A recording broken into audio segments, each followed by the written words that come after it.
In this tutorial, I will be teaching you how to replace the battery inside of the rig. Now, before you do anything, you'll need to remove any attachments from the main rig and place them to the side, so we don't need them right now.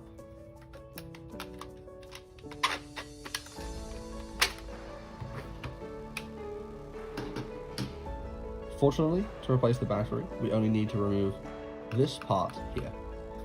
So, in order to replace that, we need to get rid of this screw, this screw, this screw, and this screw.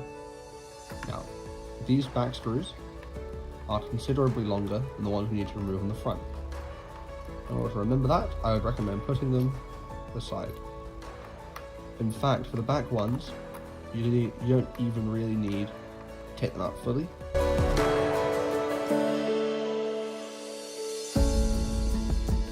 Then with these, you'll want to just take them off and leave them to the side.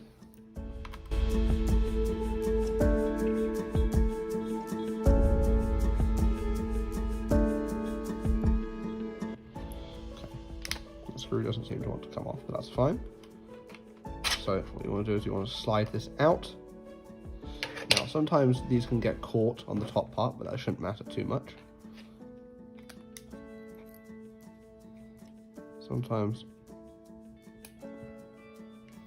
Okay.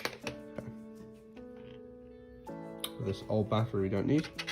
If these ever come out, you just simply want to push them in, making sure that these stay upright.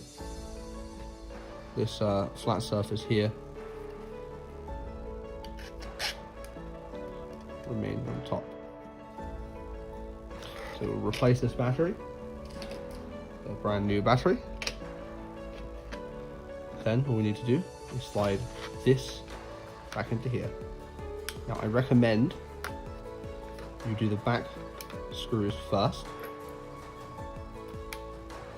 Press tightly against one another. Doing these first will ensure that the front ones are easier to do.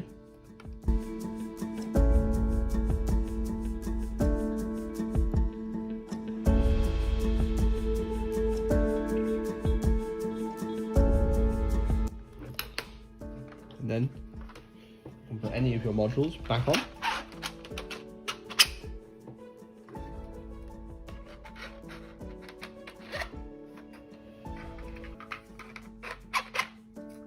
And press the home button to turn your controller back on. Now if this doesn't work, it might be that the battery needs charging. And that's simply, you can just charge it using your USB-C port. I recommend leaving it charging for half an hour to an hour and coming back to see if it powers up the controller. And that's a guide.